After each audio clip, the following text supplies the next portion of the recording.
世人皆知卧龙凤雏的一人安天下，殊不知还有燕雀纵观全局称的惊世之才。穿越三国，我原本想着凭借先知，最次也能混个军师当当，但现实却给了我重重一击。门阀士族林立，以天下为旗，频繁战乱，而我却只是布衣寒门，没饿死都是老天赏赐，想要出人头地更是难上加难。好在穿越过来的时间线是三国初期，一大批谋士也都未出世得名，因此我打算先拜师名家水镜先生，给自己镀个金。于是我就跑到了水镜先生司马徽那里，死皮赖脸的成为了他的弟子，与诸葛亮、庞统、徐庶共同求学，共建同窗之谊。然而我与他们却算不上好友，甚至和诸葛亮还素有嫌隙。如今诸葛村夫已经在刘备处落脚，徐庶归于曹营，却一言不发。庞统远走江东求职，也不知道庞统现在怎么样了。我感慨叹息，想起了当初求学的日子，几十名弟子其中就属诸葛、庞统和我最有名气。前两者是因为聪明才智官绝天下，而我则是因为太不争气。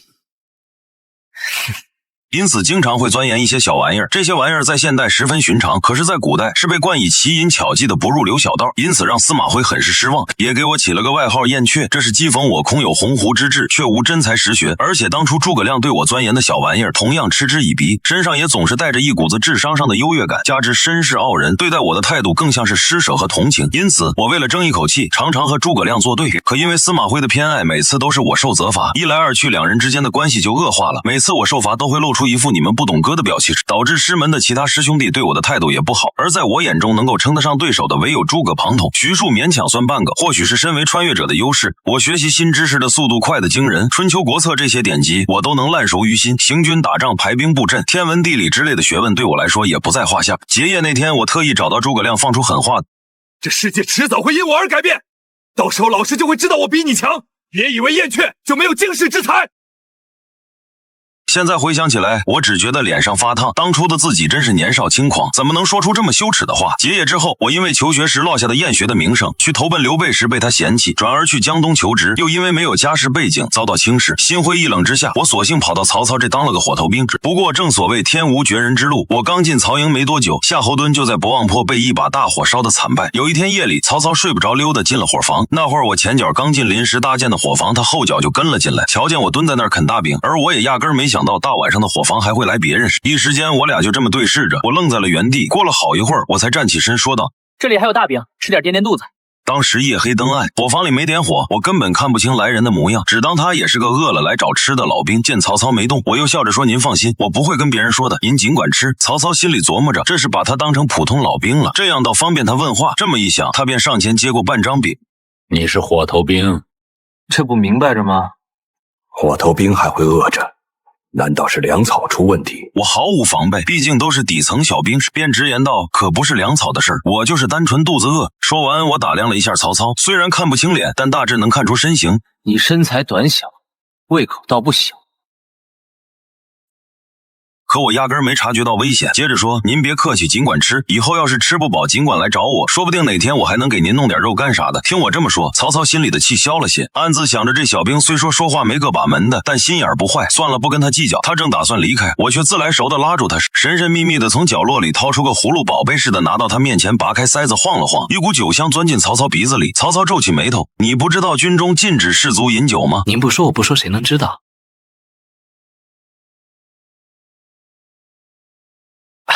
小声点，别让巡营的人听见，这可是给曹丞相准备的酒。曹操心里直犯嘀咕，这伙头兵明显就是馋酒。他一下子回过神，站起身就要走，可他刚起身，就瞧见一团毛皮从我怀里掉出来，落在地上，展开一角，借着朦胧月光，能隐约看到毛皮上满是线条。这是啥东西？曹操好奇问道。我又喝了一碗酒，把毛皮展开铺在地上，得意地说：这是行军地图，我闲着没事随手画的。曹操赶忙借着月光仔细瞧，果不其然，巴掌大的毛皮上画的正是他们当下扎营的地方。这地图精细得很，军营里的每一处细节，周边地势都清清楚楚，甚至连进军撤军的路线以及对军营布局和地势的分析都写在旁边。曹操也是头一回见这么详细的地图。这真的是你画的？我这绘图算啥本事？我可是大才。行军打仗，天文地理就没有我不通晓的，是没人识货罢了。敢问先生师从何处，来自哪门哪派？别提了，喝酒喝酒。男子汉大丈夫志在天下，要是真有谋略，就该找个地方施展抱负，何必在这蹉跎光阴呢？见我不为所动，他又接着说，就算不为自己考虑，也得为家人朋友想想，要是有了一番作为，亲朋好友也能跟着沾光，过上好日子，不是吗？唉，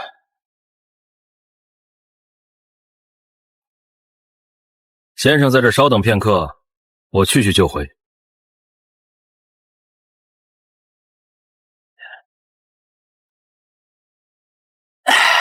真可惜，好酒都只能就着大饼喝，太浪费这酒了。你去拿一坛酒，再弄些熟肉来。是。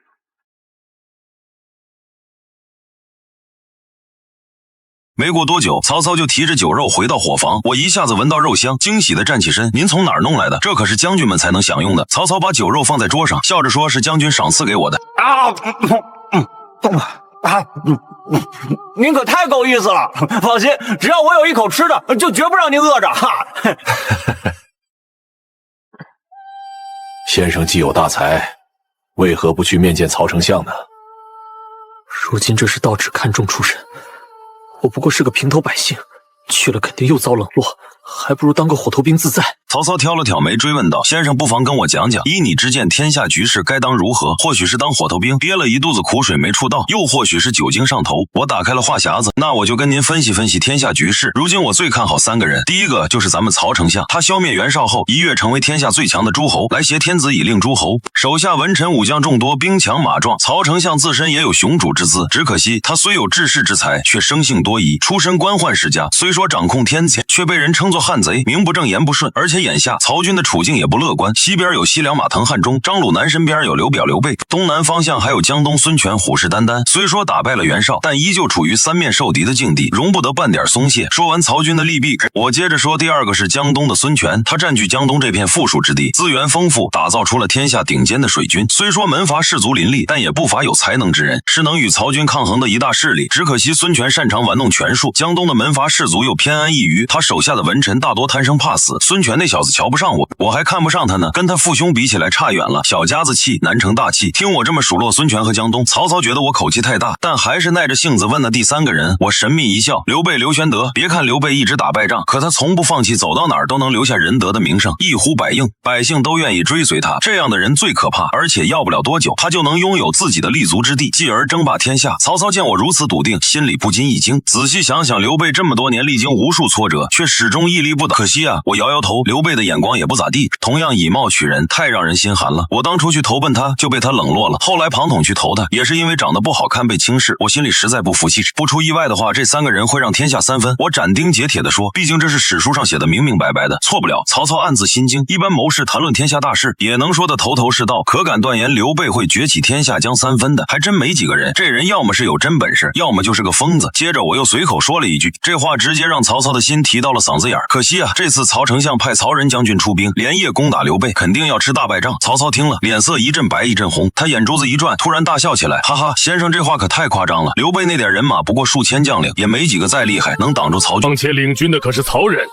曹丞相手下的大将有勇有谋，还带着5万大军，5万对数千优势在我，怎么可能像夏侯惇那样失败？曹操自信满满的反驳我，他压根不相信曹仁会败。我不紧不慢的打了个酒嗝，吃饱喝足，正打算回去睡觉，看曹操那自信的样子，我忍不住轻笑2声，然后竖起3根手指。曹军必败有3个原因，第一是天时，现在正值深秋，气候干燥少雨，昼夜温差大，将士们难免心烦气躁，一烦躁就容易出错。第二是地利，曹军长途奔袭，而刘军以逸待劳，有充足的时间准备。再说了，曹军刚吃了败仗，这次一心想着报仇，大军压境都觉得肯定能赢，根本没人考虑会输。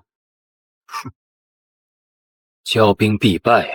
第3是人和，刘备把新野治理得很好，百姓都对他感恩戴德，把曹军当成洪水猛兽。这种情况下，百姓肯定会和刘备万众一心。刘备在新野占尽天时地利人和，更关键的是他身边多了个诸葛孔明，这人智谋超群，多智近妖，又深得刘备信任，掌管全军，对他来说以少胜多不是什么难事。听我这么一分析，曹操心里直发毛，涌起一股不祥的预感。之前夏侯惇在博望坡大败，就有人跟他提起过诸葛亮，说这个刘备的新军师比徐庶还厉害10倍，他当时没当回事，可现在在看来，刘备和诸葛亮联手，恐怕会成为他的心腹大患。但我信誓旦旦，却一副醉醺醺的样子。曹操生性多疑，怎么可能轻易相信一个刚见面的火头兵的醉话？就算他心里有点动摇，还是不太相信。要是真被我料中了，而自己手下那么多谋士都没看出来，那岂不是说这个火头兵比他所有谋士都强？曹操紧紧盯着我，即便在黑暗中，目光依旧锐利。过了好一会儿，他问道：“敢问先生，尊姓大名？行不更名？坐不改姓？”我叫叶凡，字傲天。曹操就算没喝酒，也觉得这个太狂了，狂得离谱。不过他还是点点头，记住了我的名字。先生喝醉了，先去休息吧，我改日再来拜访。说完，曹操转身离开伙房。可就在他要走的时候，我又冒出一句惊人之语：“水火俱全，一场大败啊！”这话听起来就像醉鬼胡言乱语。许褚瞪大眼睛，怒声说：“主公，我现在就把这小子斩了！竟敢说这种扰乱军心的话，其刑可诛。”先别杀他，一切等那边的消息再说。派人盯着他，别让他跑了。一阵夜风吹过，我裹紧衣服，感觉有点冷。睁开眼，发现伙房里只剩我一个人，桌上的酒肉也被我吃得一干二净。嘿嘿，这次可算吃舒坦了。天天吃大饼，我都快把自己吃成大饼了。哎呀，喝高兴了，都忘了问那老兵叫啥名字了。改天弄到酒肉，再请他吃一顿吧。曹操回到大帐，脑子里一直回荡着我的话，坐立不安。他迫不及待地想知道我预测的准不准。曹仁已经出发好些天了，估计明天最晚就能到新野。不管他现在怎么想，结果都已经无法改变了。我绝不信曹仁会败，那小子定是瞎猜。可若万一料中，刘备便绝不能留了。若真有大才，我自当重用；若不为我所用，那便只能杀了，以绝后患。另一边，新野城外，黑压压的曹军寂静无声，气氛压抑得像黑夜中的鬼魅。大军前方几面绣着曹字的旗帜，在夜风中猎猎作响。为首的将军身披盔甲，身材高大，面容冷峻，眼神中透着熊熊怒火，整个人散发着不怒自威的气势。就连他胯下的战马也一声不吭，悄无声息地前进。这位将军就是号称天人将军的曹仁，曹子孝。他率军日夜兼程赶往新野，还特意下令趁夜进军，打算突袭新野，抢占先机。鲍将军，新野城已经空了。空了？刘备那家伙难道放弃新野跑了？将军，那狡猾的刘大肯定是提前逃走了，真是个胆小鬼。哼！哈哈哈哈哈哈！哈哈哈哈！还有那孔明小子，我看也就是个浪得虚名之辈，连正面交锋的勇气都没有。我看就是条虫，肯定是被将军的威名吓破胆了，脚底抹油跑了。哼！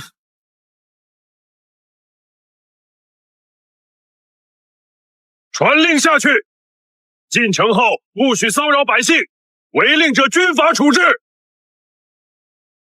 去！曹仁一挥手，带着大军进城，传令兵迅速将命令传遍全军。大军随后涌入城中，在大街小巷安营扎寨。本来全军都憋着一股劲儿要报仇，结果扑了个空，士气一下子就泄了，大家都疲惫不堪。可曹仁很快就察觉到不对劲儿，城里不光刘备跑了，连百姓也都跟着走了，只剩下一座空城。很多士兵懒得扎营，直接进民房休息。传令下去，所有人戒备。将军不好了，城里起火了！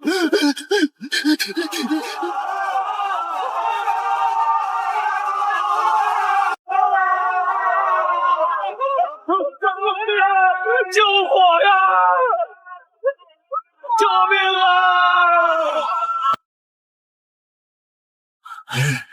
完了，要中孔明小儿的奸计了。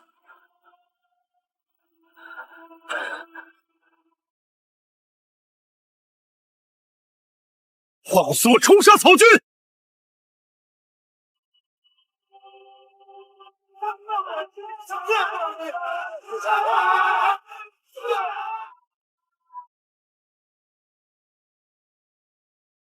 曹军因为混乱，就算是命令也无法传达下去，又没有任何防备，因此一触即溃，被杀者不知有多少。远处的曹仁看到这一幕，顿时睚眦欲裂，含恨喊出了那个名字：赵云。那位白袍悍将正是刘备军中百战百胜的赵云，赵子龙。不行了，西番无火，快撤退吧！撤！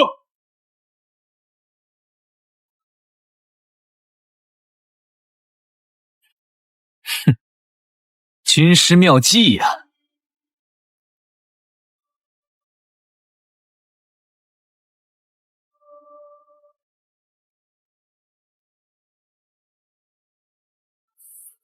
此仇将来一定百倍奉还。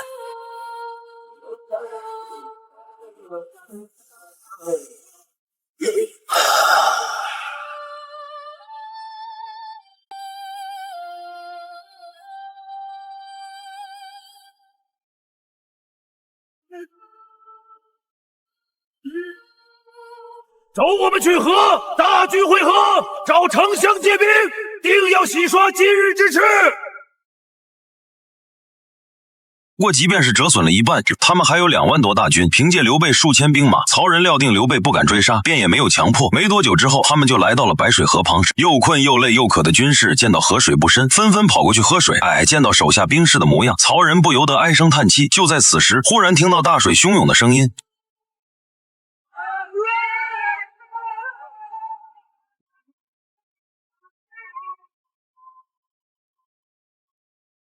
可恨！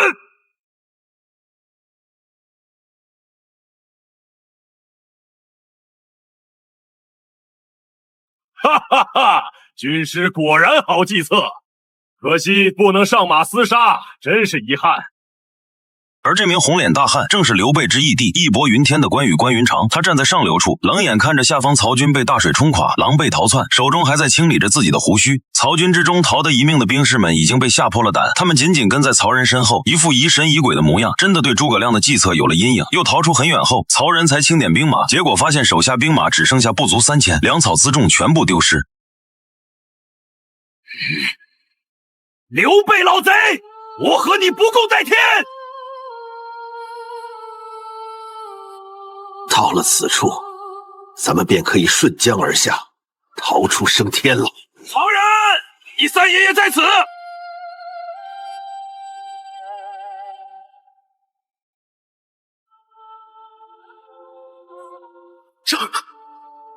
张飞，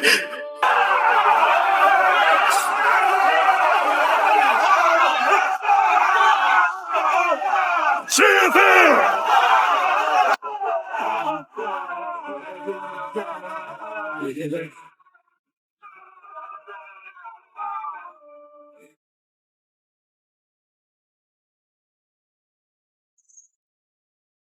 哈哈，今日知道我的厉害了吧？刘备军之前屡败屡战，屡战屡败，几乎没有打过一场像样的胜仗。直到诸葛亮的出现，才挽救了刘备军现状。因此，不管是赵云还是关羽、张飞都无比的畅快，仿佛将胸中积郁数年的不快都发泄了出来。新野城外高坡之上，一名身穿甲胄、两耳垂肩、面如冠玉的中年男子正听着斥候的汇报。当听到曹仁只剩数百人马仓皇逃窜之后，眼中顿时闪过光芒。此人便是刘备刘玄德。在刘备身侧还有一名身穿白袍、手持羽扇、头戴銮金的书生，身高8尺，容貌甚伟，嘴角总是带着淡淡笑意，仿佛天下之事尽在掌握，能由此打扮的唯有千古丞相诸葛亮。孔明，你听见了吗？咱们胜了，还是大胜啊！武德先生如鱼遇水啊！主公此战占据天时地利人和，该有此胜。有孔明在，新野简直犹如铜墙铁壁。咱们只有数千兵马，等曹操几10万大军杀到，无计可施，所以我们只能退。那军师，咱们该退往何处？江夏。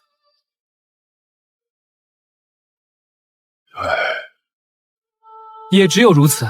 不过新野的百姓我不忍丢弃。主公仁德，若是不愿抛弃百姓，那就让他们跟着吧，只不过速度要慢许多了。就这样吧。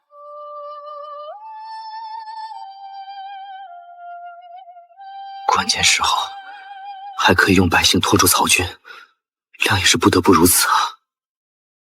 翌日，曹军营中一切如常，我也跟着其他火头兵起床开始忙活。昨晚的事情已经被他忘到了脑后。主将大帐中，曹操看上去憔悴了不少，昨夜几乎一晚没睡，就连早饭也是一点没动，就差人收走了。他身旁站立着猛将许褚，在下方两侧，一侧是徐晃、曹洪等武将，另外一侧乃是贾诩、程昱、荀攸等谋士。他们都不知道为何曹操一夜之间会变成这样。不等他们询问一名斥候，便急匆匆地闯进了大帐中。曹仁将军大败于新野。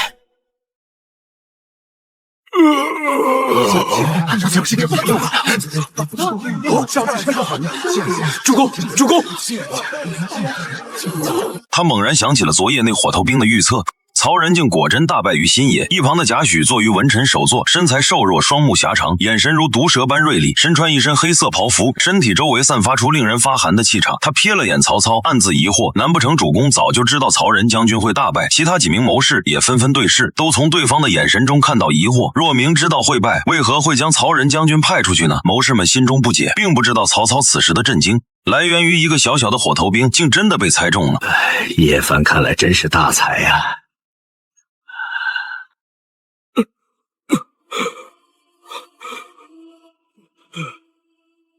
请丞相责罚。罢了，此战失利不怪你，都怪那初出茅庐的诸葛亮太过奸猾。你起来吧。请再给我3万人马，我愿再出兵新野，这一次一定能够拿下新野，当平刘备军。再出兵新野还有何用？孔明那村夫奸诈，知道我军势大，肯定已经跑了。曹仁没想过这一点，满脑子都是报仇。被点名之后，讪讪站在那里不敢说话。而且我要的可不只是新野。曹操继续接话道：“我要灭的是刘备。”程昱此时看向曹仁，开口询问道：“曹仁将军，可否将你们在新野的遭遇说来听听？这样我们也好分析一下刘备军的实力。”虽然这样是在揭自己的伤疤，但曹仁也没有扭捏。直接说出了在新野他们是如何中计，先是城中起火，然后又是大水淹没，甚至在之后的渡口遭劫，一切都像是早就设定好的一样。而听到过程的曹操再一次震惊了。当初和我告辞的时候，我就说过一句像是对话般的语言，水火俱全，一场大败，这不正应了曹仁遭遇的计策。正是这一场火和一场大水，几乎让5万曹军损失殆尽。听完曹仁大败的过程，诸位谋臣武将的脸色都很是凝重。在此之前的刘备军，在他们眼中不过是强壮一点的蝼蚁，若是他们曹军多重视一些，根本不会让刘备活到现在。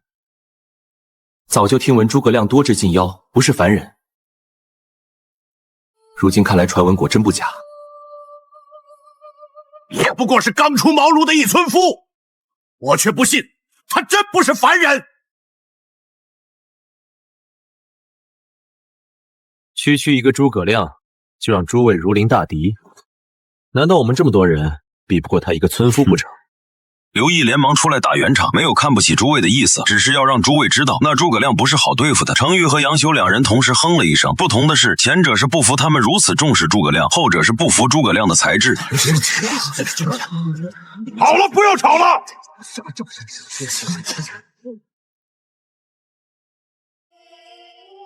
随即曹操转头看向了一直没有说话的贾诩，于是询问道：“文和你有什么看法？”贾诩看起来像是一个病人，给一种阴恻恻的感觉。他嘿嘿一笑说道：“我在想昨晚曹将军不该出新野城。”曹仁两眼一瞪，不出城难道要活生生烧死吗？贾诩不慌不忙地继续说道：“刘备军既然在城中设下埋伏，就必然有生路。曹仁将军若是拼死一搏，继而守城，即便是诸葛亮妙计也无济于事，那该要被烧死多少人？”曹仁一脸的愤怒，当时的情况若是不撤退，或许被烧死的兵士会更多。贾诩却冷笑了一声：“魏军本就数千人马，城中赵云率领的充其量不过1000人，若是曹将军拼命厮杀，定能扭转战局。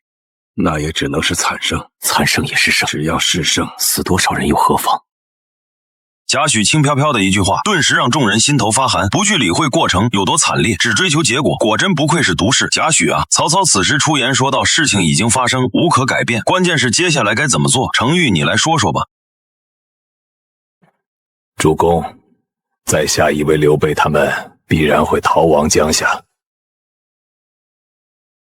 哼，这是为何？毕竟樊城距离新野更近，是刘备军的好退路。即便是刘备军入了樊城，也无法阻挡我军脚步。反而事故不自封，凭借诸葛亮的才智，定然不会做这样的事情。放眼荆州，唯有江夏可去。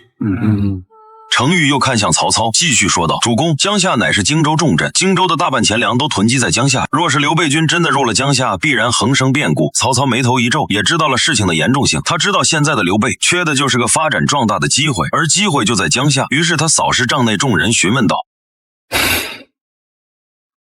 诸位可有良策？都快些说出来吧。”丞相还有什么好说的？杀过去就是了。什么刘备、诸葛亮，通通占了！再给我兵，定然斩杀擒拿刘备、诸葛亮之流。曹操看了这两人一眼，眼神之中是深深的无奈，并没有答应他们，只是转头看向了另外一侧的谋士们。贾诩、荀攸、程昱、刘解等诸位谋臣此刻都在盘算，他们绝对不许自己输给一个刚出茅庐的诸葛匹夫。还是刘演先开口吧。主公如今可以料定刘备军定然会退往江夏，而江夏乃重镇，驻守江夏的乃是刘表之大公子刘琦，素与刘备交好。若是刘备军进驻江夏，凭借诸葛亮之才能，定能把江夏打造的固若金汤。刘备军有了钱粮，就会有更多的士兵，那将会是我们收取荆襄9郡的一大阻碍。因此现在最好的方法就是立刻截杀刘备，避免他退入江夏。如此既能灭掉刘备，又能收取荆州。报，禀丞相，刘备军连夜逃离新野，如今新野真的只是一座空城了。只不过什么？只不过刘备军还带着新野的10万百姓一起逃走的。带着百姓这话让大帐内所有人都是一愣，因为既然是逃命，自然要追求速度，带着10万百姓没有任何好处，只会拖慢速度。不还有一个好处，那就是成全刘备的仁德之名啊！坐在谋臣首位的贾诩似乎是看穿了众人的想法，悠悠开口：好，既然他要美名，那恶名就让孤来背，时苦我待。现在做掉急精兵，前去追杀刘备。名声对曹操来说并不是那么重要，但也不能真的遗臭万年。于是他补充了一句：追上百姓之后，勿要对百姓动手。丞相让我去吧。刘备这虚伪的大耳贼，忘记了咱们曾经对他的恩情。我一定会带他的头颅回来给你。还是让我去吧，我定要报西野之耻。门子孝，你奔逃一夜，而且受伤，还是先养伤吧。袁让、妙才，你兄弟2人前去追杀刘备，这一次定要一举消灭刘备。夏侯惇和旁边一名将军连忙起身拱手道领命。另外一位将军便是有招急行将军之称的夏侯渊、夏侯妙才，也是夏侯惇的堂弟，擅长急行奔驰，号称3日500，6日1000。正因为这样的才能，曹操才选择他和夏侯惇共同追杀刘备。两人领命而去，前去教场点兵，没多久便率领数万精兵如狂风而去。远在新野城外20里处，乌泱的人马正在抓紧时间赶路，但其中的数万百姓可没有马，只能步行，况且其中还有不少老弱妇孺。一夜急行20里已经是极限了，如今甚至许多百姓都已经走不动了。可正常行军1日40里，急行军1日100里，他们一晚上才跑走20里，着实太慢了。刘备站在百姓前方，脸上充满焦急之色，但心中也明白百姓们已经到达了极限，于是只能下令休息。诸葛亮在此时来到了刘备身边，看了眼狼狈的百姓，叹息道：这样下去我们速度太慢，等到曹操反应过来，必然派兵追击，我们需尽快撤离啊，所以只能舍弃这些百姓了。主公也不必太过担忧，曹操追上百姓之后，必然不会对百姓如何的，所以即便是抛下他们，也不会有性命之忧。如今诸侯征伐，抢的便是土地、城池、百姓。我没有立身之地，唯有百姓中的仁德之名，断不能舍弃。况且只要拥有百姓，不管到任何地方，都能快速聚集起一帮能战之兵。百姓们愿意相随，我怎么忍心舍弃他们？况且曹操生性残忍，先前之败定然恨我入骨，说不定会发泄到百姓的身上，残害他们。当初徐州惨状，我如今都还历历在目，因此不愿舍弃这些百姓啊。大人，我们即便舍弃性命，也不愿向那恶人屈服。我们要追随您，誓死追随大人。放心，只要你们愿意追随我，那我就绝对不会舍弃你。主公有这份仁德之心，必将成就一番大业。军师可有良计，让吾等安然度过这次危难？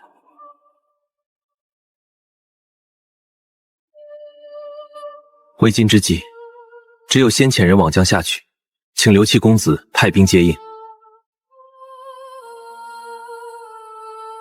曹军和刘备军一追一逃，而远在长江以南的江东之地也已经收到了线报，知晓了新野发生的事情。于是江东重臣都被召集了起来，商量接下来江东的发展。议事厅内，江东的文臣武将分列两侧，最上方的体型高大、闭眼自然的男子，便是如今的江东之主孙权；下方左侧最首位的男子，容貌俊秀，唇红齿白，一派贵公子的气派，嘴上总是带着点点笑意，一副尽在掌握的自信感，身穿白色软甲，更添英气。右边最首位男子相貌端正，气质儒雅，颌下留着一小撮胡须，深沉内敛，身穿深蓝衣衣袍，头顶挽着一个发髻，此二人便是江东重臣。左侧乃江东美州郎周瑜周公瑾，也是如今江东之地的大都督，统管一切事务。即便是孙权继位，对于周瑜也是十分信任。而右侧男子便是鲁肃，鲁子敬同样是孙权信任的心腹，只不过鲁肃太过老成沉稳，不愿意冒一点风险，这让有些时候的孙权很不高兴。周瑜之下还有诸多将军、程普、黄盖、甘宁等，而鲁肃之下也有众多文臣谋士，张昭、张宏、诸葛瑾等等。都说江东乃人杰地灵之地，文臣武将的数量也相当之多。诸位对于荆州之事你们怎么看？孙权缓缓开口了，对于其他地区的事情，他们江东可以不管，但荆州乃是江东门户，没有了荆州，他们就只剩下了长江天险，因此不得不重视起来。任谁都知道，曹操的目的可不光是荆州之地，就连隔江相望的江东，曹操也是眼馋得很。周瑜率先出列拱手道：“主公，如今曹军和刘备军鹬蚌相争，在下以为这正是我江东出兵的好时机，趁着他们无暇他顾，我等可直入荆州，渔翁得利。”孙权缓缓点头，但却并未出声。另外一侧的鲁肃也走了出来，却反驳道：“主公，臣以为不妥。单凭刘备军想要牵制曹军是难上加难，虽然取得一时之胜，也难以抵挡曹军接下来的攻击。而我江东若是进入荆州，定然会让曹操视为眼中钉。我江东虽然水战无双，可在陆地上难以抵挡曹军的铁骑。一旦曹军灭了刘备，肯定会对我们发起攻击。所以此时进入荆州颇为不智。”此时老臣张昭也站出来说道：“主公，老臣也以为不能入荆州。我江东有长江天险，凭借天堑阻挡曹军是轻而易举。若是跑到荆州去和曹军相抗衡，只是以短击长罢了。”周瑜冷哼了一声，轻笑道：“难道你们以为曹军夺取荆州之后就会安分了吗？荆州乃我江东门户，一旦被曹军收取，那曹军随时可挥军南下，与其被动等待，不如主动出击。”话音落下，立刻就有人站出来附和道：“大都督言之有理，就算是在陆地上，我江东郎也不惧任何人。”说话的乃是一名30多岁的男子，头插羽毛，腰佩铃铛，身穿华服，看起来有几分浮夸之相，正是锦帆贼甘宁甘兴霸。鲁肃摇了摇头，这不算是最好的方法。明知道曹操对江东之地虎视眈眈，我们就更应该将决战之地放在长江之上，这样才能尽情发挥我江东的长处。而且刘备军同样可以拉拢利用，与他们联合共抗曹操。鲁子敬言之有理，名为顾雍的谋臣也点头说道：“凭借长江天险，即便是曹军也不用畏惧。当然，若是能够不与曹军发生冲突，保我江东平安，那自然是最好的。”顾雍的话让很多文臣都默默点头。这些人生在江东，长在江东，大都出自江东世家，他们没有争雄天下的野心，只想要守着江东这1亩3分地，所以他们的理念就是能不打就不打，平平安安的多好啊。张昭此时又开口说道：“老臣以为可以做2手打算，一手前去试探曹操的心意，若是对我江东没有意思的话，那就不必理会；另外一手则是像鲁子敬之言，前去联合刘备。”哼，老狐狸真是懦弱。孙权心中很是不喜张昭，因为张昭乃是江东士族的代表，士族邻里，江东更盛，因此孙权是要平衡各大士族，否则他们还以为江东是他们说了算呢。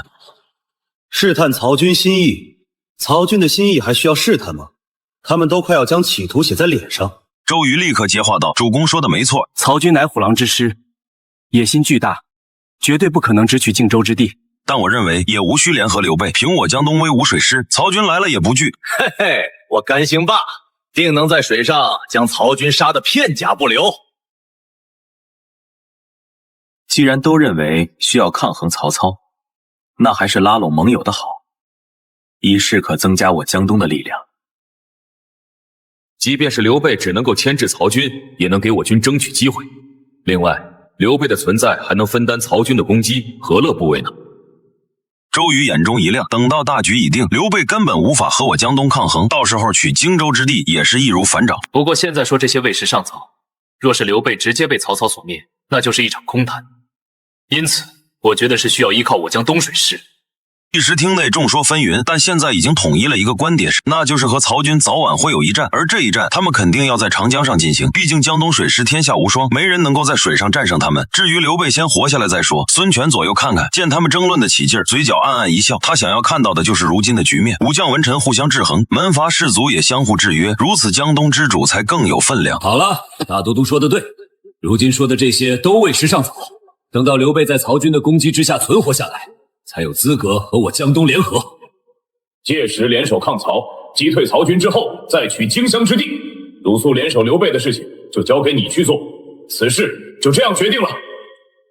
当夜曹军营中，曹操在大帐乃心神不宁。如今刘备展现出来的潜力已经足够让重视了，因此他担忧夏侯两兄弟若是追不上刘备，岂不是放虎归山？届时无法尽数收取荆襄之地，反而坐视刘备壮大，实在是我军一大阻碍，必须要早做打算。他走出大帐，抬头看了看空中明月，忽然想到了我，或许他有办法。于是曹操换上一身便服，一手提了一坛酒，一手抓着一盘兔肉，只带着许褚便朝伙房的方向走去。也不知道他今日在不在这里。来到伙房外面之后，曹操让许褚在一旁等待，而他则是独自进入伙房中。伙房中的人影让他心头一喜，果然在这里。我又在伙房中吃吃喝喝。身为火头兵，弄点吃还是很容易的，就是酒有点难弄。毕竟酒这玩意儿只供给将军们，每次出征也不能带的太多，毕竟还要运送粮草，而将军们又都是海量，实在剩不下多少。正啃着大饼感觉无趣的时候，曹操便来了。同样也是夜晚，同样看不清样貌，我却一眼就认出了曹操便是昨晚的那人。曹操也同样没有打算暴露自己的真正身份，毕竟现在这种关系更能让我知无不言。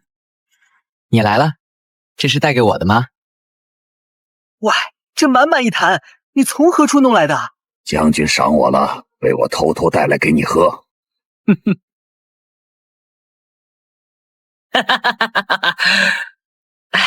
那感情好，不光有美酒，还有兔肉佐酒，简直赛过神仙。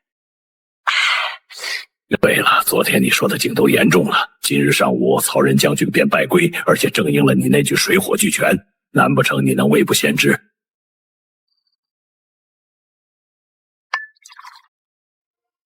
这可不是什么未卜先知，而是对战局的提前预测。行军打仗还能提前预测，曹操很是吃惊，我一脸得意。那是自然，打仗的过程之中，任何事物都有可能带来完全不同的结果。新野只是一座小城，周围可以利用的东西就只有那些自然不难预测，而且就算是风向雨雪等自然因素，也有可能导致胜败的结果不同。若是完全了解敌对双方的情况，再加上周边环境等因素，结果就会像是写在竹简上一样简单。虽然火烧新野的结果是他从史书上看来的，但随便吹一吹还会被砍头不成。只不过曹操却啧啧称奇，心中震撼不已，但似乎想要预测结果的话，需要计算的因素太多太杂，现如今他手下根本没有这样的能人。先生有这样的想法，为什么不提前告知曹丞相呢？这样或许能够避免我军惨败呀。你傻啊？我能大摇大摆地跑到丞相面前，说我曹军攻打新野必败吗？丞相向来多疑，若我这样说，怕是会直接砍了我吧。随后他思考了一番我的话，心中嘀咕，我有那么多疑吗？不过仔细想了想，曹操觉得那种情况下他还真会将我直接砍了。他摸了摸鼻子，讪讪一笑，幸好没有暴露身份，否则这小子这么怕我，不肯说的话就得不偿失了。看着我大吃大喝的毫无形象可言，曹操心中的戒心却放松了许多。对了，先生，对于咱们的曹丞相，你是如何看待的？嗝，我打了个酒嗝。说起咱们曹丞相，他不是英雄。曹操心中一震，眼神中迸发寒意，只不过我浑然不知，继续说道，当然他也不是枭雄，而是奸雄。等到这句话说完，曹操眼中的寒芒这才散尽，他也拿起碗喝了口酒，继续追问道，为何这样说？呵呵，你还是太笨了。我随口吐槽了一句，看在你拿来的酒肉份上，我就跟你好好说说。对了，我们之间的谈话可万不能让曹丞相听到，否则我就是长了10个脑袋也不够砍的。曹操心中发笑，你惧怕的曹丞相如今就在你的眼前呢。不过他却指了指天，又指了指地，笑呵呵说道，天知地知，你知我知。我光是喝酒不痛快，直接将酒坛都抱了起来，猛灌了一大口。英雄者心怀天下，才能名声过人，可惜这样的人太正太直，古往今来英雄不计其数，到头来未免落得个饮恨收场。如古之项羽等枭雄者，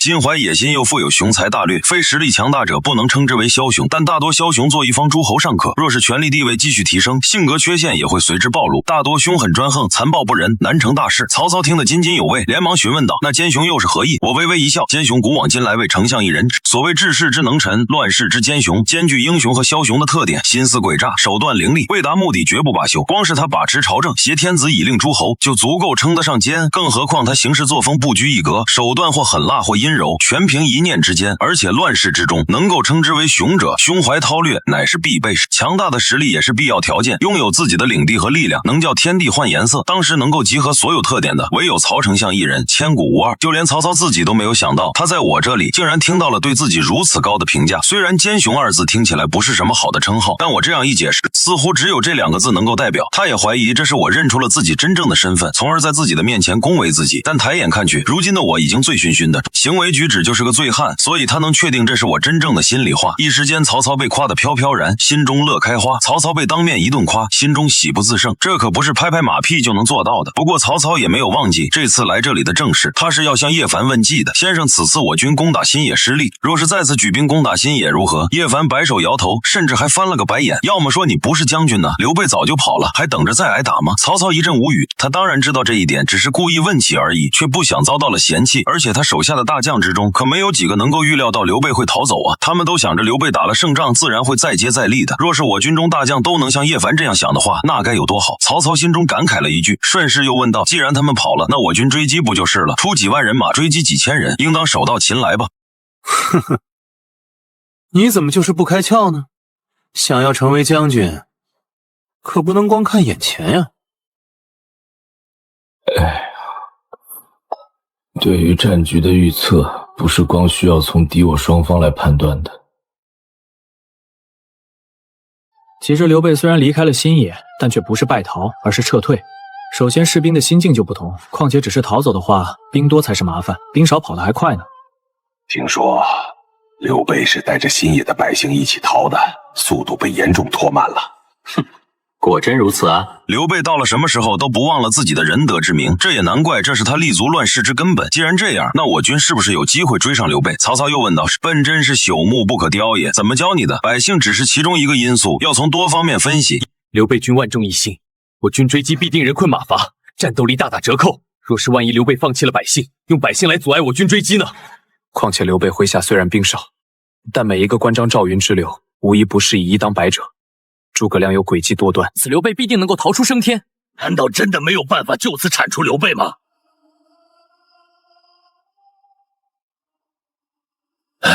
刘备拼了命的想要去江夏，那样他进不去江夏不就行了？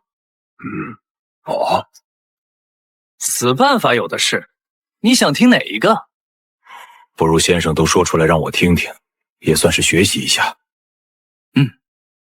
叶凡再次猛喝一口酒，开始了自己的表演。可收买蔡瑁、张允二人可别小看了他们，在荆襄之地，蔡家的势力大得惊人，而这两人正是蔡家的人。曹操眉头一皱，问道：“既然如此，就更加不好收买他们了，钱财对他们根本无用。”叶凡却反驳道：“不需要这么隆重，只要曹丞相表示出自己的意思就行了。他们原本可就看着刘备和刘琦不顺眼，对这俩多有防备。若是刘备进入江夏会合刘琦，那便是他们的心腹大患。蔡氏那毒妇处心积虑想要杀了刘琦，可惜还是被刘琦逃到了江夏。”曹操缓缓点头，确实是个好方法，让蔡氏帮助我们对付刘备，还能让他们自相残杀，方便我军收取荆襄。那先生还有什么计策？叶凡醉醺醺地说道：“第二个计策就是去收买刘琦，许以高官厚禄，重力引诱，而且只要抓住刘琦的软肋就行了。他怕的是蔡氏啊，承诺他只要不接受刘备，就帮他对付蔡氏。是成为荆州之主，还是接纳刘备？我想他肯定会选择后者。”曹操有些担忧起来，万一不成，岂不是反被刘备笑话？叶凡的表情突然变得有些阴狠。如若不成，就是第三条计策，那就是在荆州广泛传播流言，就说蔡氏意图夺位，想要害死刘表。曹操当时便反应了过来，若是这条流言大肆传播，必定使蔡氏惶恐，采取各种手段稳固地位，刘琦自然就成为了眼中钉。而刘备去往江夏，就是去帮刘琦去了。蔡氏定会发疯般的阻止刘备，甚至会对付刘琦，在荆州之地挑起战火。蔡氏一家努力了这么多年，眼见刘表就不行了，他们可不会心慈手软。毒计啊，看来你比贾诩好不到哪里去。曹操心中暗自心惊，叶凡的这条计策似乎和当初贾诩一计，使王允允命吕布逃亡长安大乱，死伤不计其数，有异曲同工之妙。叶凡此时打开了话匣子，不等询问就继续说道：“如果还不行，那就派人混入跟随刘备的百姓之中，散播刘备入江夏是要夺取江夏的传言，让刘琦畏惧不敢接纳刘备。如果就连这也不行，那就在进入江夏之时伺机刺杀刘琦，即便是没有成功，也要坐实刘备欲杀刘琦的心。这样一来，两人毕生嫌隙，甚至反目成仇。到时候无需曹军出手，刘琦说不定就能给刘备灭了。毕竟他现在可是江夏之主啊！”曹操听完直接愣在了那里，这一条一条的计策就像是不要钱一样，全部都端到了他的面前。他需要做的就是在这些计策之中挑选一个去实行。若是身边有这样一个谋士的话，那将会是一件幸事。他仔细琢磨叶凡说出的这些计策，每一条都有实行的余地，但条条都是要断了刘备的退路，简直令人心惊胆战。而且这些计谋就像是早就准备好了一样，说明叶凡也一直在思考这个问题。有他在身边，定能给自己分忧解难。还好叶凡现在在我手中，绝不能让他为其他人所用。曹操震惊于叶凡提出的计策，心中惊骇间想要再询问一番，却发现叶凡竟然抱着酒坛在一边睡着了。了。也罢，眼看着再问不出什么来了，曹操当即起身离开，快速回到了自己的营帐之中，连夜将手下文臣武将召集了起来。因为刚过子时，所有人都是在睡梦中被叫醒的，还以为出了什么大事，一个个都显得有几分慌乱。丞相发生什么事了？荀攸整了整自己的衣服后，才进入大帐之中，一进门就开始询问。曹操看了他们一眼，示意他们先平静一下，叫你们过来，只是有些计划要你们去做。曹仁挠了挠头，有些疑惑问道：丞相不是已经去追击刘备了，还有什么事儿？曹操默默地叹了口气，将曹仁和叶凡对比了一番，心中顿时升起军中大将不如火头兵的感慨。不过叶凡那样的当世能有几人呢？若是万一追击刘备不得，接下来该怎么办？你们想过吗？曹仁、徐晃等大将都纷纷皱了皱眉头，他们就没想过追不上刘备会怎么样，因为他们是将军，不独自领兵，而是跟随曹操一起的时候，习惯于听从曹操的命令。曹操让他们去追击刘备，他们就去追，尽全力完成命令。所以这个问题让他们都是一愣，倒是谋士那边都纷纷皱起了眉头，显然他们也思考过这个问题，甚至已经有的人心中想出了办法，但都没有说出口，等待着曹操的下文。哼，将者当考虑周全，你们这样我怎么放心让你们独自领兵呢？曹操4时训诫，实则是关心爱护。随后他正了正神色，扫视众人道：刘备很可能会逃出升天，因此我们要做好万全准备。刘备的依仗无非便是江夏而已，因此只要断绝了后路，刘备定然无处可逃，只能束手就擒。刘言顺势接话道：丞相英明。杨修站在那里面带不屑，心中暗道：这一点我早就想到了，只是没有说出口而已。既然丞相先开口了，那我就说出自己的计策。诸葛匹夫有我的计策，定让你无路可逃。想到这里，他刚想开口，却不想曹操继续说了起来：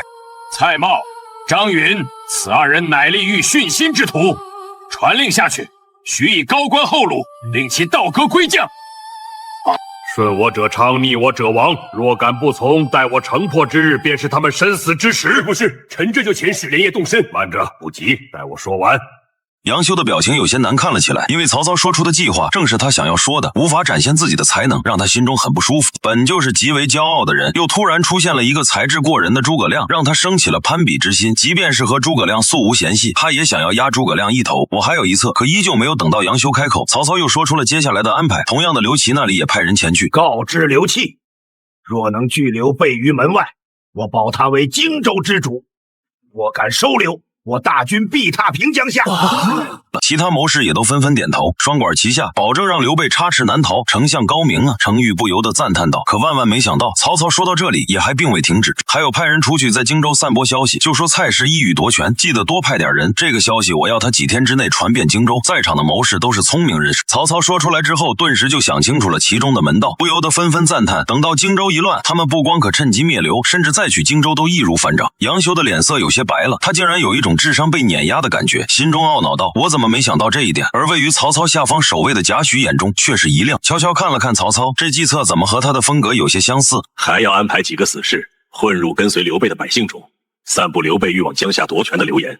这件事一定要快点安排。同时吩咐他们，若是进入了江夏，就去刺杀刘琦，即便是不成功，也要一口咬死。是刘备指使的。一口气说完，曹操扫视众人，沉声道：可都明白了。大帐中出奇的安静，不光是谋士，就连徐晃、曹仁等武将也都愣住。这一连串的安排足够将刘备逼入死地了。贾诩、荀攸等人都抬头看向了曹操，有些不敢相信，这竟然是曹操在这么短时间内想出来的计策，一环扣一环，狠辣环柔皆有，让他们深感自愧不如。最为骄傲的杨修听完了曹操的全部安排，身体都差点一软。相比起来，自己想出的2条计策似乎也不算什么，这真的是丞相想出来的。如今看来，丞相之智胜我10倍啊！还是程昱率先开口，诚心诚意的拱手恭维道：丞相高明，令我等深感佩服啊！丞相高明！其他人也都纷纷喊道。这一刻，曹操得到了极大的满足，即便这些计策并不是他想出来的，但看到谋士们敬佩的神情，他依旧十分受用。这些谋士向来骄傲，看到他们如此神情，就连曹操也都是第一次。很快，所有人都纷纷退下，他们连夜开始挑选合适的人选，快马加鞭前去完成曹操的命令。曹军营中的武将谋士一夜无眠。数日后，江夏城中，城主府内的议事厅中，刘琦收到了刘备求救的密信，他立刻就召集了所有麾下的将士们。诸位，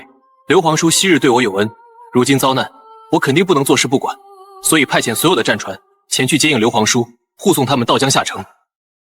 可一名刘琦手下的将军却站了起来，满脸的担忧之色。公子万不能将刘备接入城中啊！刘备对公子来说，分明是洪水猛兽。住嘴！休得胡说！公子我说的都是肺腑之言啊！那刘备擅长拉拢人心，入了江夏，那江夏城岂不是成了他的？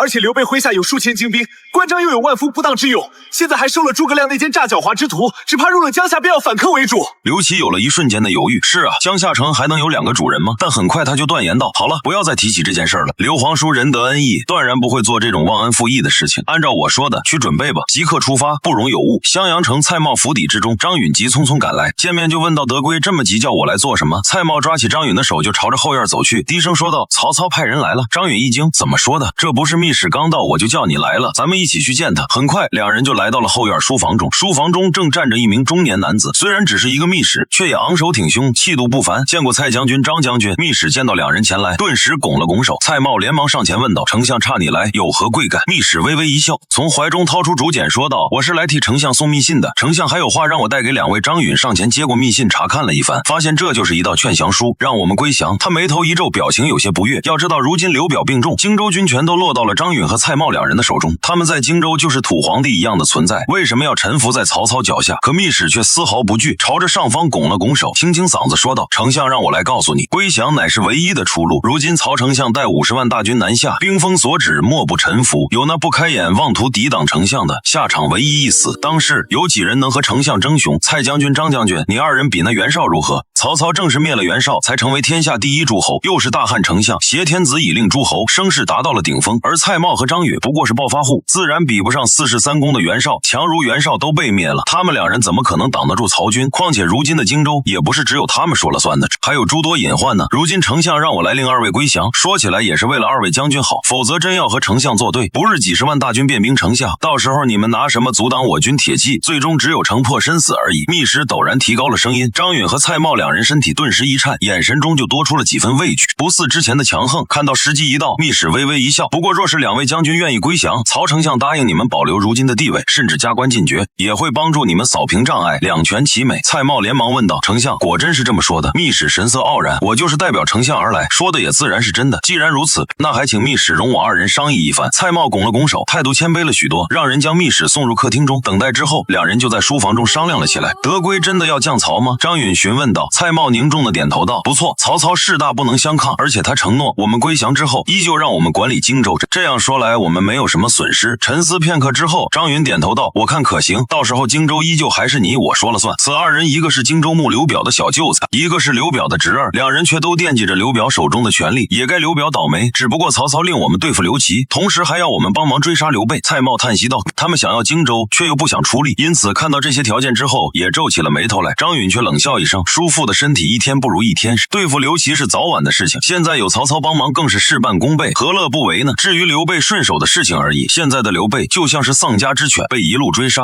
他们当然没有将刘备放在眼里，毕竟荆州也有10万精兵，而且都归他们2人掌控，追杀一个刘备，按照他们的话来说，那就是顺手的事情而已。蔡瑁也深感所以的点了点头，说道：好，那就这么办。于是他提笔写下了降书，说明他们愿意按照曹操的指令办事。将降书交给密使之后，他们还拿出金银送给密使，让他回去给曹操说几句好话。送走密使之后，他们便调集兵马前去追击截杀刘备，同时也准备好应对江夏的刘琦。密使马不停蹄，过3日便回到了曹军营中，将降书交给了曹操。看完降书之后，曹操大喜，猛然站起身说道：好，如今蔡瑁、张允已经归降，荆襄9郡指日可待。荀攸等人立刻起身贺喜主公。这也是因为主公的精妙计策，曹操心中更加欣喜，意气风发。之前灭袁绍统一北方，如今若是再取荆襄，那天下2/3尽归其手，还有谁能抵挡曹军声威？胸膛中的野心开始不断的膨胀蔓延。当天夜晚，曹操心情大好，似乎已经预见到荆州在手的景象，于是又带足了酒肉前去伙房。要知道之前的他除了巡营之外，几乎不会到大军后方中去，但现在那会儿房中似乎有某种魔力在吸引他前去。这一切的改变都是因为一个叫叶凡的火头兵。对了，许褚，今日你不用跟我去了，对于叶凡的事情对任何人都要保密。许褚愣了一下，要知道他向来都不离曹操半步的，不过此时他也只能点头道：明白了，主公。很快曹操就脚步轻快的来到了伙房，果然又在这里见到了叶凡。这家伙难道是吃不饱的吗？怎么每日都在伙房中偷吃呢？心中虽然是这样想的，可他却很高兴能够在这里见到叶凡，这几乎已经成为了2人的默契。先生，我又带酒肉来了。听了先生的话，我回去之后果真得到了赏赐，不过我可不敢独自享用，就不送来给先生。说着他熟吹的将鸡肉放在桌上，从摆放碗筷的地方拿出了2个碗，倒满了酒，又将熟肉从盒中取出，就好像这些事情做过很多次了一样。若是不认识曹操的人看到这一幕，还以为曹操是个酒色的小厮呢。做完这些事情之后，曹操才看向叶凡，只不过这一次叶凡并不像是之前那样熟络，反而是蹲在地上拿了根树枝正勾勾画画，嘴里似乎还嘟囔着什么，有时候还停下来思考一下，很是入神。先生，你在想什么呢？曹操靠近一句呼唤，总算是让叶凡清醒了过来。你又来了。叶凡抽抽鼻子，眼中顿时一亮，连忙跑到了桌子前，端起碗来就喝了一大口，美美的呼出口气，啊，舒服。曹操见状也都不由得莞尔一笑，似乎这个大才很好养活的样子。若是先生喜欢，我就多送来一点。那感情好，离了什么就是不能离了酒啊。叶凡笑的眼睛都眯成了一条线。曹操也转身坐下，将刚进来时候说的话又说了一遍。先生之前您告诉我的计策，我回头就给将军们说了，结果我就得到了赏赐。叶凡拍了拍自己的脑袋，我那是喝多了的酒后之言，你也当真是笨。其实他担心的是面前的小兄弟，万一跑到丞相面前大放厥词，再被曹操一生气给砍了，那他可就少了个酒友啊。听到又骂自己笨，曹操却也不在意，就像是习惯了一样。哪有先生的计策十分精妙，我听将军说，就连丞相手下的谋士们都十分震惊呢。而且丞相也是按照计策去做，呵呵，百密一疏啊。叶凡摇了摇头，自顾自地喝着酒。曹操顿时有些疑惑，先生什么百密一疏？还有刚才先生在想什么呢？这么入神，就连我来了都不知道。我想的也是前几日教给你的计策，百密一疏。叶凡捏起一块肉放进了嘴里，嘴唇上满是油花。曹操心中一惊，那些计策不光连他觉得惊讶，就算是他手下的谋臣也都不停夸赞，竟然还有疏漏，请先生教我。他虚心地说道。叶凡将手上的油渍随便擦在了身上，脸色凝重道，其实也很简单，我那日是光想着荆州的事情，忽略了荆州的邻居。邻居曹操一愣，问笨邻居当然就是江东啊。叶凡咂咂嘴，继续说道，荆襄9郡如此富饶，江东怎么可能会不动心？而且此时荆州渐乱，难保江东不会趁机前来分一杯羹啊。一语惊醒梦中人。曹操听完也惊出了一身的冷汗。叶凡没有察觉到曹操的异样，反而越说越兴奋了起来。他的一身才智就好像只有面对身前这个酒友的时候才能施展出来，这种感觉令他也十分怪异。江东之地自古富庶，足够的钱粮能支持他们组成大军，且江东人才辈出，周瑜、鲁肃之流都是当时人才，江东水师更是横行天下。即便是如今的曹丞相兵多将过，身为如日中天，也必须要重视江东之地，否则将来会在江东的身上吃大亏的。之前他也去过江东求职，因此对江东也算是了解。可惜江东朝堂之上几乎都是世家门阀，叶凡一介布衣根本得不到重视，所以他才离开了江东，直接进入了曹营。曹操在一旁听着，脸色逐渐阴沉了下来。他已经知道了叶凡的本事，因此对于叶凡的话深信不疑。不过他一直都比较重视江东，先前他光顾着灭刘备取荆州，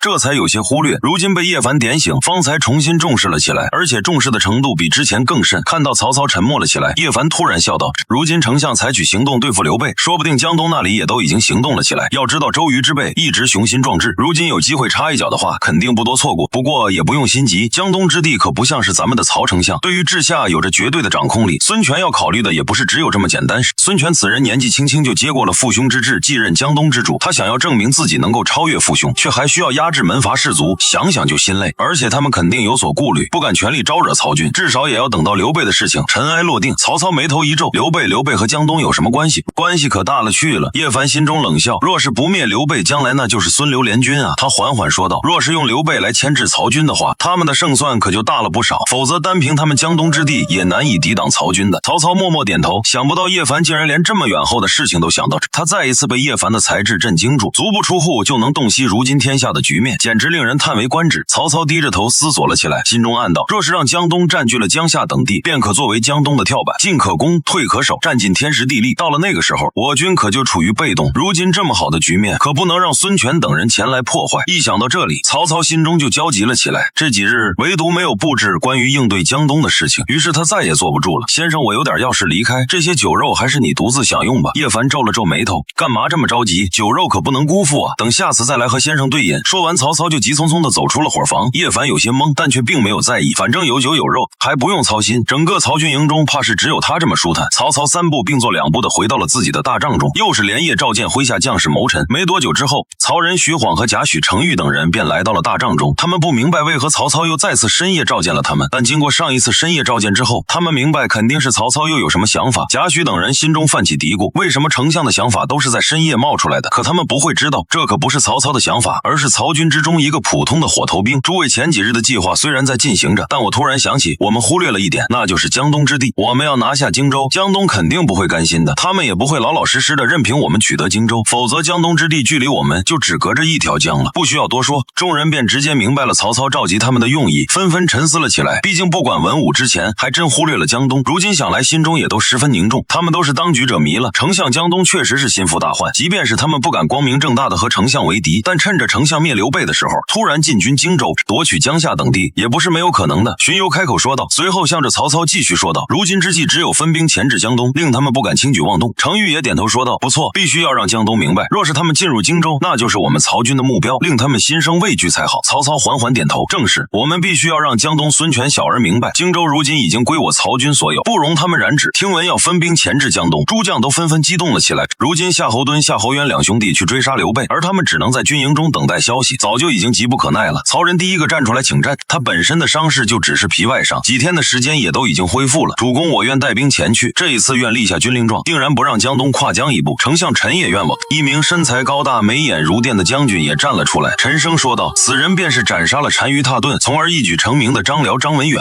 周身散发出的压迫感令常人都不敢靠近。徐晃、曹洪、于禁等心腹大将都纷纷站出来请战，他们都想要用军功来提升自己的功绩，自然的不肯落于人后。就连一直护卫曹操的许褚也来到堂前请战。看着麾下的一批战将，曹操心中自然欢喜，能够让这么多人为他卖力，也是一种高明的手段。只不过这一次他却挥手拒绝了手下大将的请战。这一次令全军开拔，我亲自率军前往，先灭刘备，再取江夏，震慑江东。荆州之地自然尽在掌握。曹军开拔，浩浩荡荡扑向江夏的方向。而另外一边的襄阳城中却是另外一番景象。在豪华的府邸之中，刘表虽然身穿华服，但脸色泛黑，明显已经重病，双眼也失去了神采。即便是如此，蔡瑁、张允等人现在也都还不敢对身为荆州牧的刘表做什么。一时厅中，刘表看向了张允、蔡瑁，又看了看站在身旁的蔡夫人以及生性懦弱胆小的小儿子刘琮，不由得叹了口气。如今曹操率大军南下，而我的身体也一天不如一天了，万一有一天到时候谁能统帅荆襄？张允连忙起身道：“叔父不要说这些丧气话，您的身体肯定会好起来的。再说不还有我们吗？”刘表叹了口气，看了看刘琮后说道：“你们不用宽慰我，我的身体自己清楚。从儿年龄还小，可他哥的刘琦最像我年轻的时候，为人也宽厚有礼，值得追随。”他的意思虽然隐晦，但在场的人也都明白，刘表选择的还是刘琦作为继承人。即便是因为蔡夫人的坏话而不喜刘琦，他也依然要这样做。若是有时间的话，让刘琦到襄阳来吧，我也想要见见他。蔡瑁、张允的脸顿时就黑了下来，毕竟他们想要拥护的可是刘琮啊。之前他们也处处针对刘琦，说刘琦的坏话，将来若是刘琦继承了荆州牧，那他们可就要倒霉了。蔡夫人眼珠一转，连忙柔声说道：“好了，你的身体不好，赶紧回去休息吧，这些事情等到之后再商量也不迟。”刘表对于蔡夫人十分宠爱，于是便笑着点了点头。等到刘表休息之后，蔡夫人才回到了议事厅中。此时气氛显得有些凝重，现在该怎么办？你们也知道，咱们得罪了刘琦，绝对不能让他接任荆州牧的。蔡夫人脸色阴沉地说道。蔡瑁叹了口气，眼神逐渐狠厉起来。他刘表不仁，就别怪我们不义，反正现在刘表的身体这么差，事事都要依靠我们，有我们在，刘琦就不可能接收到任何关于这里的消息，到时候再给他扣上一个不孝的罪名。蔡夫人也连忙点头说得对，刘琦什么都不知道，怎么和我们争？对了，姐姐。蔡瑁突然话锋一转，我们已经归降曹操了，他说只要我们帮忙对付刘备和刘琦，就不会对我们怎么样，还能令我们加官进爵呢。蔡夫人也很是聪明，她阴冷一笑，也好，这样也能利用曹操来得到我们想要的。随后她将刘琮也叫了过来，露出了一张笑脸。从而你知道我一直都宠爱你，我们都支持你来继承荆州牧。刘琮本就不敢反抗，而且蔡夫人、蔡瑁等对他都很好，他也愿意听从蔡夫人的话，全凭母亲安排。我都听母亲的襄阳城中勾心斗角，老实人只有刘表一个，而刘备那边却几乎已经快要到了绝路。原本刘备就只有5000精兵，根本无法和曹军抗衡，可偏偏他不愿意抛弃百姓，导致他们的速度很慢，连日的追杀已经让他们疲惫不堪了。而且就在不久前，他们几乎就要被夏侯两兄弟给追上了，一番纠缠才终于脱身，但队伍都被冲散，重新聚拢之后，发现甘夫人和阿斗失散了，这让刘备心中焦急不已。毕竟他只有阿斗一个儿子，主公末将愿意率一小队轻骑前去搜寻夫人和公子的下落，同时抵挡曹军。身着白袍的赵云即便英武，可连日奔逃让他看起来也憔悴了不少，但一双眼睛依旧锐利坚定。刘备心中一阵感动，但他怎么可能会同意这样的事情？万万不可！女人如衣服，兄弟如手足，你我情同兄弟，我怎么会为了衣服而舍弃手足呢？即便是找不回来，我也不愿意失去你啊！这话让赵云感动得一塌糊涂，但心中的想法却更加坚定。主公赵云得主恩义，定当以死报之。若是找不回夫人和公子，赵云情愿和曹军死战。说完，他不等刘备同意，直接翻身上马，率领10几轻骑绝尘而去。子龙啊！刘备大声呼唤，看起来十分懊恼。张飞此时来到了刘备的面前，嗓门依旧大得很：“大鸽子龙兄弟，一定不会有事的，咱们还是赶紧逃。等到前面的长坂坡，我去桥上抵挡一阵，定然保大哥安然无恙。”三弟刘备一脸悲痛，但很快就被簇拥着继续奔跑。一旁的诸葛亮将这一切都看在眼里，回头看向曹军追击的方向，仿佛穿过空间，看到了如狼似虎的曹军。今日之耻亮记下了，曹操大军已经开拔，同样朝着刘备的方向追了过来。如今的情况是，曹操大军在后，夏侯惇和夏侯渊率领虎豹骑精锐在前方追赶，最前方就是逃命的刘备。这次的曹操已经下定决心要除掉刘备，同时攻下江夏，进而夺取荆州，因此行军的速度很快。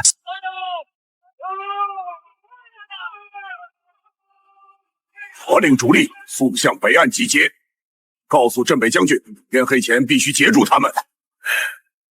惹！丞相，急报上说，刘备的夫人和儿子被大军冲散，如今不知道藏在了什么地方。哈哈，刘备这大耳贼，竟然连自己的家眷都抛下了，看样子是真的到了穷途末路啊！你让人去告诉夏侯惇，就说务必要找到刘备的夫人和儿子，到时候不怕刘备不回来。是程昱急忙去办了，曹操心中顿时大好，嘴角的笑容都带着几分冷意。呵呵，刘备，你妄称仁义仁德，若是就连自己的夫人儿子都不要了，若真如此，我看你这虚名还留不留得住？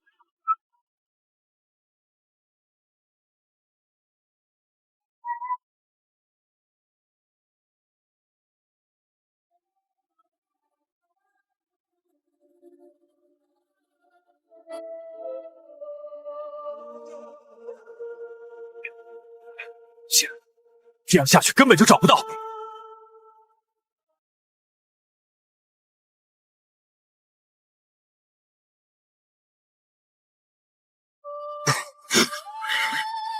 老伯，可曾见到甘夫人？见过，在前面的溪边，带着个孩子往南去了。多谢。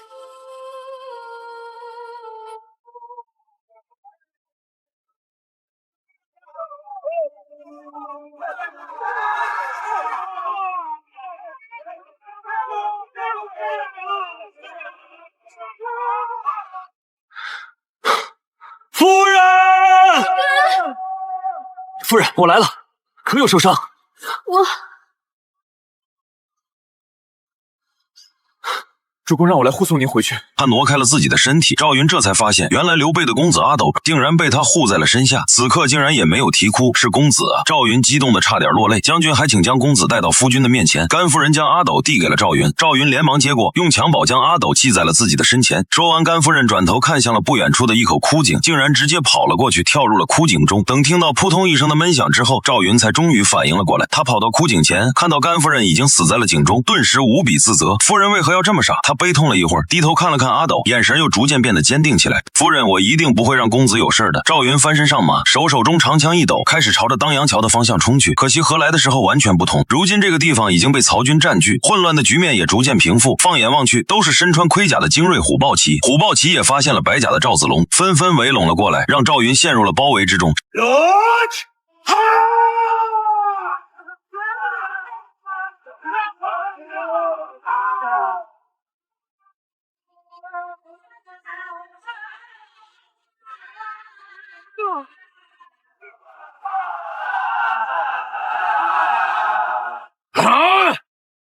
贼将哪里走？让我来会会你！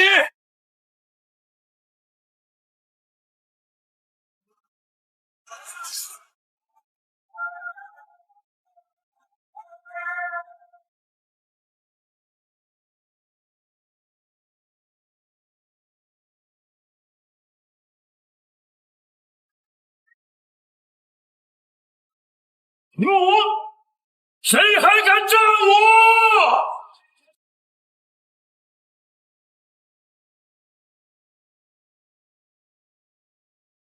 即将休得猖狂！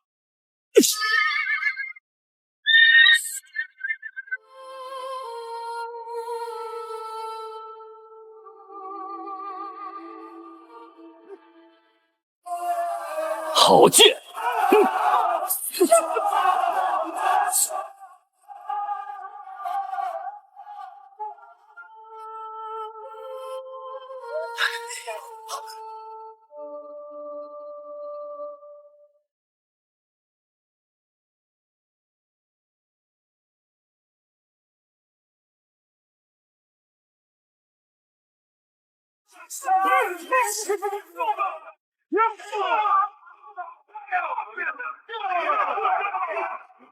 不想死的统统让开！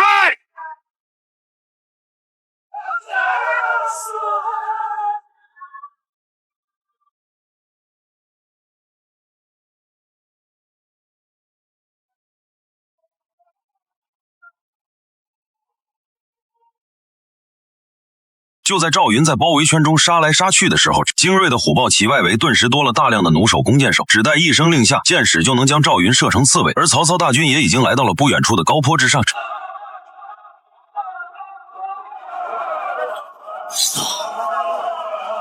那白袍将军是谁？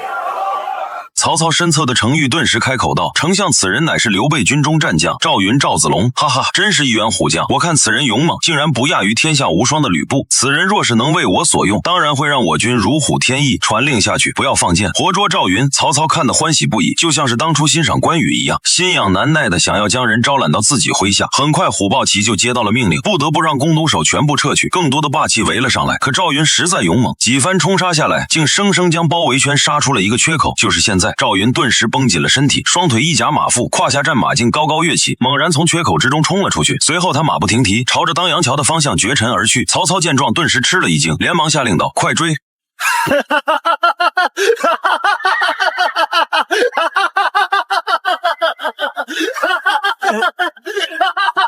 低头看了看怀中的阿斗，虽然襁褓染上了鲜血，但阿斗却没有受到丝毫损伤。幸好这下能向主公交代。曹操脸色十分阴沉，眼看着赵云离去，后方的虎豹骑却根本就追不上。他心中在懊恼，放走了如此一员虎，若是能够收为己用，那该有多好。就在此时，一名探马匆匆来到了曹操身后，跪地说道：“报丞相，江东传来密信，之所以曹操令全军开拔，就是因为忌惮江东。所以在听到有江东的消息之后，曹操连忙转头看去，询问到速速报来，探马不敢耽误，连忙说道：密信上说几天前周瑜就已经集合江东水师，率领10万之众出发，如今应当已经到了江东水寨，距离荆州只有一江之隔。一江之隔对于江东水师来说确实不算什么事儿，他们有着数量众多的战船以及大量的水兵，一个冲锋就能抵达荆州。曹操听闻顿时面露寒色，果真又夜反被言中了，江东真的有所行动，时间紧迫了起来。原以为江东怎么也会稍微忌惮一下自己，再让自己拥有一些时间用来应对江东，却不想江东的动作竟然这么快。果真按照叶凡所说，江东乃我之大患啊！身侧的几名谋士纷纷皱起眉头，脸上也阴沉了下来。主公不能再继续等待，原本我军目标就是灭刘备，夺江夏，收取荆州，南拒孙权，可如今一个都还没有完成呢。江东来者不善，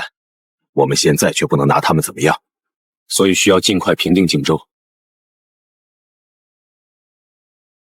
曹操缓缓点头，不错，时不我待，我们现在最需要的就是时间了。可时间不会白白等人的。随即他抬起头来，看着面前的将军们，沉声命令道：传我命令，全力追杀刘备，不让他有丝毫喘息之机，速战速决。区区数千兵甲竟然拖了这么久，夏侯惇和夏侯渊是做什么吃的？此时的曹操是真的焦急了起来，拖得越久对江东越是有利，甚至就连荆襄9郡都容易落到江东的手中。就连刚才放走了赵云的懊恼，此时都冲散了不少。毕竟相比于一员战将来说，他更想要让刘备消失。得到命令，将军们纷纷上马，率领部将追杀而去。大军齐出，远处看去乌泱泱的一片，犹如漫山遍野的巨浪，仿佛是要吞没一切。将军们虽然开始执行曹操的命令，显得十分紧张焦急，但他们内心之中没人觉得刘备能够逃走。毕竟他们已经全军进出，刘备就算是3头6臂，也都不可能和曹军抗衡。说不定长坂坡就是刘备隐身之地啊！和荆州隔江相望的江东水寨之中，周瑜、鲁肃两人聚在一个大帐之内，商议接下来的行动。刘备被追得很狼狈的，他真的相信他能逃出升天？周瑜斜眼看向鲁肃问道，话里话外都是不相信刘备。鲁肃却微微一笑，虽然不想承认，但刘备是和主公一样的人物，我并不认为他会这么快殒命在曹操的手中，所以我依旧主张联合抗曹。若是由江东独自承受曹操的怒火，对我们将十分不利。当然，这也是主公定下的计策，就等刘备逃过曹操追击之后，我便亲自前往刘备处，想来他们也不会拒绝。周瑜冷冷笑了起来，嗤笑道：若是刘备真有这样的本事，怎么会像是丧家之犬一样被曹军追杀呢？不过既然是主公的命令，周瑜自当遵从言语之中，透露出对于刘备这一帮人的轻视自信，认为他们如此狼狈的逃命，就已经说明了他们的能力。找这样的盟友，对于江东来说真的是唯一的选择。鲁肃缓缓点头，大都督放心，鲁肃全心全意为的就是江东，一定辅佐大都督对抗曹操。话虽如此，可他之所以和周瑜一起来水师之中，其实是奉了孙权的命令，也是为了监管周瑜。毕竟他鲁肃虽然深得孙权的信任，可江东的大都督依旧是周瑜，江东水师也都在周瑜的掌握之中，而周瑜的主张则是径直去取荆州，急切的想要立下不世功勋。但这样的风险太大，即便是江东之地兵强马壮，也经不起几次失败。周瑜也自然知道鲁肃想法，而且他现在想的也确实和鲁肃的猜测差不多。他想要直取荆州，眼看着荆州就在眼前，岂有停止的道理？要取荆州，须先取江夏，再图长沙，随后以这2处根据地立足，逐渐蚕食荆州，这才是最好的办法。虽说荆州有着精兵10万，可江夏此地远离襄阳，正是荆州的偏远之，否则蔡氏也不会任由刘琦跑到这里来保命。如同长沙也是荆州之中的一大重镇，靠近大江，方便他们江东西出。周瑜考虑的还有一点，那就是现在曹操大军被刘备牵制着，他们则是坐山观虎斗，而刘琦那边自然会出兵接应刘备。殊不知他们江东也虎视眈眈，刘琦出兵之后江夏空虚，正是一个千载难逢的好机会。怕是刘琦也想不到江东也对荆州虎视眈眈，若是此时出兵，肯定会马到成功。他们能够一举成功拿下了江夏的话，在荆州就有了立足之地，可以一边抵挡曹军，一边也能让源源不断的江东儿郎进入荆州。周瑜心中想着，越发觉得胸中激荡。如今荆州已经开始动荡，作为江东大都督的他，当然不想安稳度日，而是证明自己的能力。鲁肃、周瑜两人貌合神离，一个愿意冒险，一个更求稳妥。但此时的两人都笑眯眯的，任谁来也发现不了他们心中所想之事。当阳桥前，赵云远远看到了立于桥头的张飞，已经精疲力尽的他心中大喜，连忙纵马上前，义得救我。张飞也看到了赵云，同时看到了赵云怀中的襁褓，不由得大喜过望。子龙兄弟快来！赵云上了桥，张飞上前看了看赵云怀中的小侄子，顿时笑道：子龙兄弟竟然真的将阿斗给带回来了。虽然赵云勇猛，但大概没人会相信赵云能够从曹操大军之中突围而出。赵云神情一暗，可惜夫人她投井了。哎，嫂嫂啊！张飞也不免有些悲伤，但很快就平复了心情，说道：子龙兄弟，快过桥，由我来抵挡曹军。义德将军，你一个人如何抵挡曹操大军？赵云吃惊地问道。张飞微微一笑，放心去就是了，大哥就在前面。若是知道你将小侄子抱回来，不知道该有多么高兴。其他的事情由我呢。赵云虽然很是担心，但现在的他精疲力尽，之前在曹军中杀了几个来回，已经耗尽了他体内所有的力气，即便是留下也帮不上什么忙了。义德将军，我到前面等你。说完，他快速过了当阳桥，进入了桥后面的树林之中。张飞就这样骑马站在当阳桥上，等待着后面追击而来的曹军。